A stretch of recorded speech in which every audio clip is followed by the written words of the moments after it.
Prvá generácia Audi Q5 bola dlhé roky celosvetovo najpredávanejším SUVčkom vo svojej triede. Vytvoriť jeho nástupcu bola teda neľahká, no o to lákavejšia úloha. Takto nejako to zhodnotili vysokí predstavitelia Audi minulý rok, keď na autosalóne v Paríži koncom septembra predstavili druhú generáciu. K nej som sa dostal relatívne skoro, takže môžem vám novinku predstaviť tak podrobnejšie, aj keď v istom slova zmysle by ste pri pohľade na ňu možno ani nepovedali, že to je niečo nové, najmä pri pohľade z profilu, ktorý je takmer identický. Audi sa však drží hesla, že čo je dobré, netreba meniť, takže aj toto je preto tým výsledkom. Samozrejme, nová je najmä predná časť, ktorá vyzerá v štýle Q7, je však taká trošku umiernenejšia. Za príplatok nechybajú čisto LED-kové svetlá, čiže Matrix LED technológia. Tento kúsok stojí na 20-palcových diskoch. No a zaujímavosťou takou je, že tá bočná línia sa v okolí blatníkov tak nafúkne, čiže taký detail po vzore A5, no a po vzore A4 a rovnako aj nového Superba nechýba ani zalomená kapota, čiže keď ju otvoríte, tak sa otvára až odtiaľto. Nová generácia je inak o približne 90 kg ľahšia ako predchodca, aj keď v konečnom dôsledku toto auto s touto výbavou váži 2 tony aj nejaké drobné.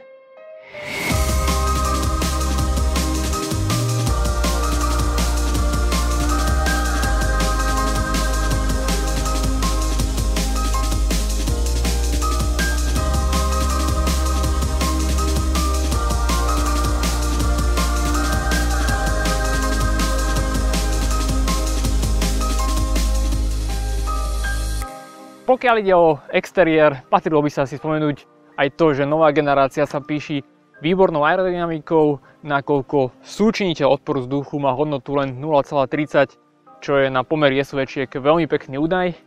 Mne osobne sa páči nová Q5 najmä zozadu, kde nájdeme veľmi efektné a také prepracované svetlá. No a iste sa pýtate, či nechybajú ani tie povestné smerovky, ktoré sa takto načítavajú, takže áno, sú tu. Batožinový priestor má 550 litrov, respektíve 610, v závislosti od toho, do akej polohy dáte zadný rad sedadiel. No a ako ste iste postrehli, opäť tá hrana veka zasahuje až do strán, čiže ten nakladací otvor je značne väčší a teda praktickejší.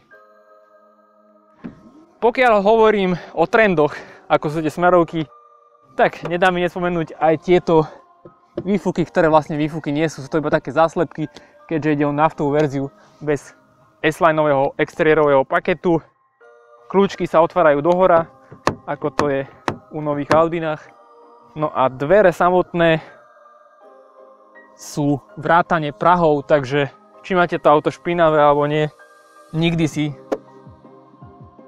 tie rifle nezašpiníte. Nevýhodou však je, že tie dvere sú potom takéto obrovské lopaty a neraz sa stane, že musíte zatvoriť na dvakrát, najmä s prednými dverami.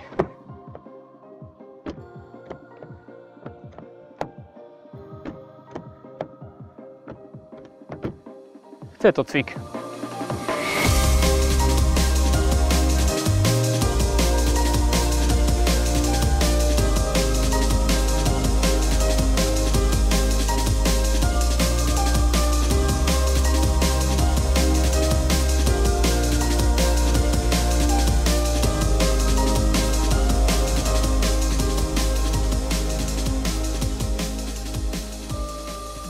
Medzigeneračne Q5 narastla vo všetkých smeroch, no a práve zadní pasažieri z toho najviac profitujú, keďže ako náhle si tu sadnete, tak hneď zistíte a vidíte, že je tu značne viac priestoru, ako tomu bolo doteraz. Batožinový priestor, ako som spomínal, je závislý od toho, teda jeho veľkosť závislá od toho, v akej polohe je táto lavica, ktorá je delená v pomere 40-20-40, keďže takto si viete tie sedaky ešte posunúť. Teraz to mám v tej najbližšej polohe, čiže uprednostnený je kufor. Myslím si, že aj tak je tu stále toho priestoru dosť. V každom prípade, keď sa takto vrátite, tak či už na nohy alebo na hlavu, aj napriek tomu, že tu je panoramatická strecha, tak je tu priestoru akože fakt dosť. No a nechybajú takéto čačky, mačky a podobne. Osobne si však myslím, že najväčším highlightom je interiér a jeho predná časť, teda kokpit, keďže ten prešiel takým najväčším progresom, takže poďme sa pozrieť tam.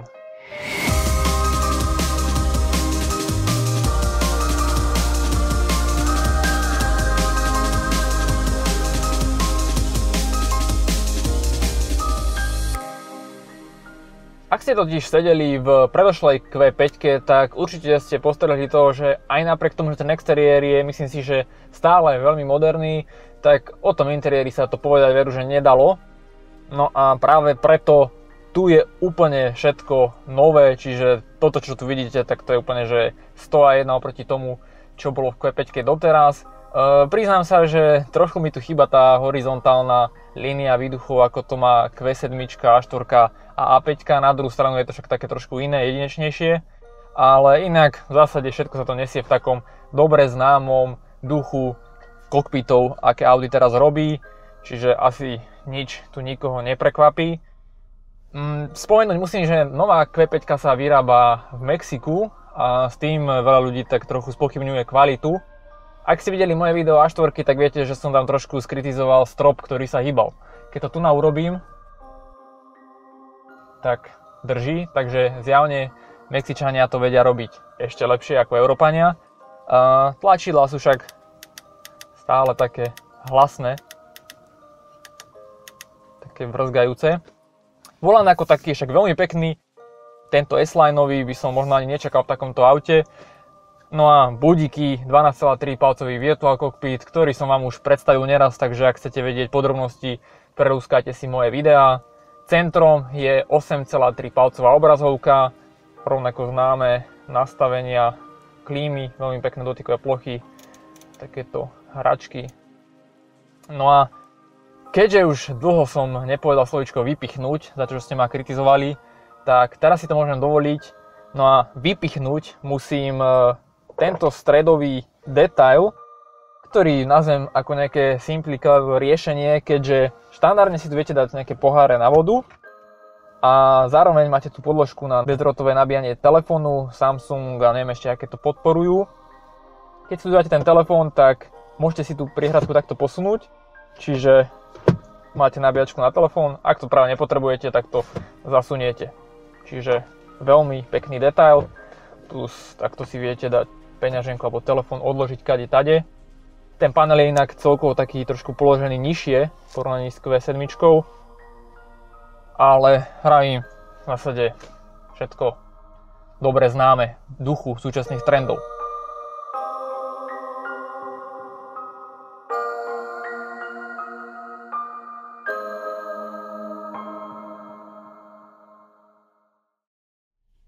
A zda najväčšou novinkou Q5 je aj tak nová technológia, ktorú Audi volá Quattro Ultra. No a je to presne opak toho, čo paradoxne Audi vždy tak propagovalo, alebo na čo malo postavené, alebo má postavené meno, a teda ten ikonický permanentný pohon všetkých štyroch kolies, keďže v novej Q5 máte ten stály pohon všetkých štyroch kolies dostupný iba vo verzii 3.0 TDI, ktorú môžete navyše osadiť aj športovým diferenciálom. Zvyšné verzie totiž sú laicky povedané prednokolky, ku ktorým sa prostredníctvom elektromechanickej medzinápravovej spojky pripája zadná náprava. Na úvod musím hneď povedať, že tentokrát som toto auto nejako až tak sa snažil nejazdiť, tak ako som zvykol Audiny, že v konečnom dôsledku som vždy niekde zapadol. Takže teraz som sa neliepal kade tade po horách a po stromoch pomaly a podobne. A myslím si, že 90% času človek nemá šancu zistiť, že či je tu fakt Quattro alebo Quattro Ultra, lebo hlavne bežný človek podľa mňa to absolútne nemá šancu rozlíšiť. Druhá vec je, že keď už fakt chcete a viete, že idete do náročnejších podmienok, tak keď si zvolíte režimy ten off-road alebo all-road, tak automaticky máte tú spojku zopnutú, čiže zadok je defaultne prítomný a tým pádom nie je čo riešiť. A aj tak si myslím, že v dnešnej dobe mať pohon všetkých štyroch kolies je iba otázkou nejakého statusu alebo toho, že niekto má niečo viac a je to iba taká príplatková položka vo výbave, keďže málo kto ten pohon reálne fakt využije a myslím si, že fakt, ak má niekto takéto auto, tak za tých bežných okolností ten pohon všetkých 4 kolies využije možno jeden deň v roku. Dobre, sú ľudia, ktorí behajú po horách aj tade, ale ty si asi nekúpil rovno takéto auto. Možno niečo iné. V každom prípade toto Audi urobilo kvôli tomu, aby malo nižšiu spotrebu, menej emisí a podobne, keďže tým pádom motor nemusí toľko lamiel zapájať, spojok a podobne, čiže sa spotreba ide dole, čo sa mi aj potvrdilo. Teraz však skúsim, predo mňa je taký malý briežok, priznám sa, že som to neskúšal, takže teraz tam idem prvýkrát. Skúsim tam výjsť, mám automaticky zapnutý teraz ten režim offroad, čiže mala by byť zapnutá, teda zopnutá tá spojka a ísť aj zadok, aj predok. Je tu sneh, je to trošku do kopca, takže som sám zvedavý, že čo to spraví.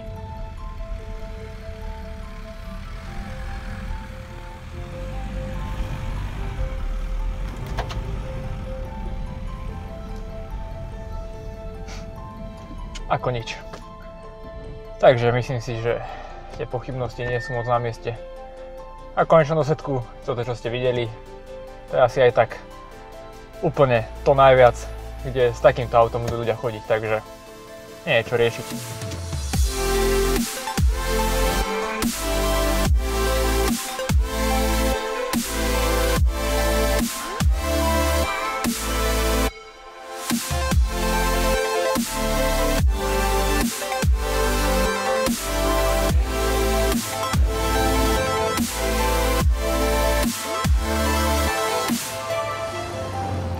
Ako ste už postrehli podľa názvu tohto videa, pod kapotou sa nachádza motor 2.0 TDI, čiže aj v tomto prípade môžem použiť tú moju formulku dobre známy a osvedčený motor, ktorý je naladený v tomto prípade na 140 kW a 190 koní, čiže v zásade ide o identickú motorizáciu, ako som mal v A4 Allroad.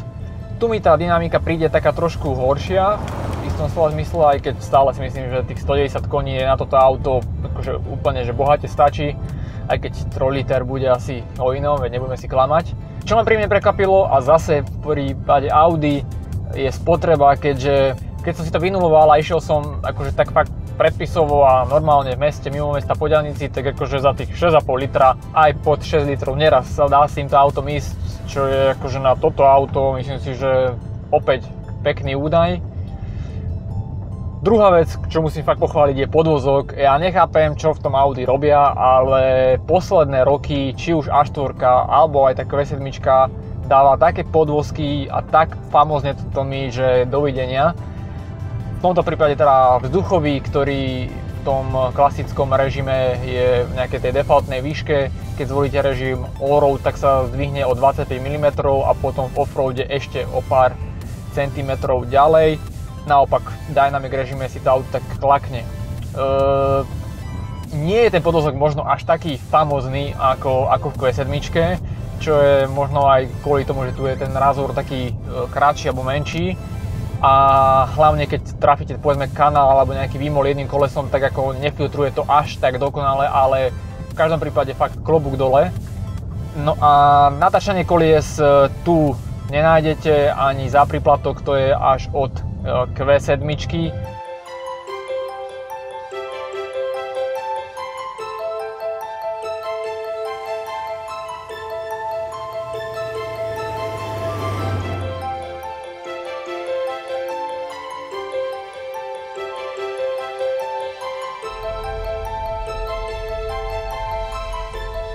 Vrátim sa ešte k tomu pohonu špecifickému a to v tom zmysle, že pravím, v drvej väčšine ten človek jednak nepotrebuje ten pohon 4x4 a jednak ani nemá fakt, ja som sa prichytil možno raz za týchto pár dní, kedy som proste spozoroval, že ide to auto hlavne predkom a keď začnete blbnúť hej na snehu a tak akože niekedy to auto je také nedotačavé, ale aj tak v tých offroad režimoch, teda v dobe, kedy ten pohon potrebujete, alebo je tendencia ho potrebovať, tak vždy ten pohon reálne funguje. Otázkou je, že či tie spojky sa nebudú, alebo tá spojka sa nebude prehrievať a tým pádom by sa z toho stal vyslovene automobil s predným pohonom, ale myslím si, že toto majú určite nejako ošefované a do takej miery, vravím, ako toto auto sa bude používať, si myslím, že toto riešenie bolo iba otázkou času, kedy sa stane.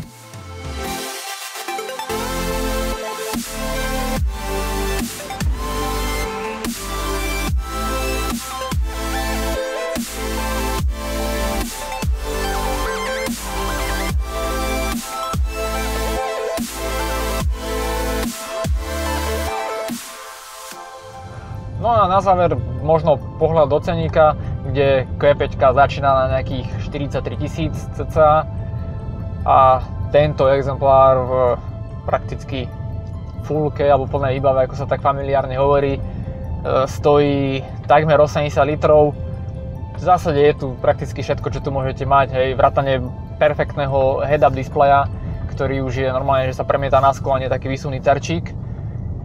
Takže sám som zvedavý, ako sa Q5 popasuje s konkurenciou, hlavne s GOC-čkom, ktoré tiež medzigeneračne riadne zamiešalo karty.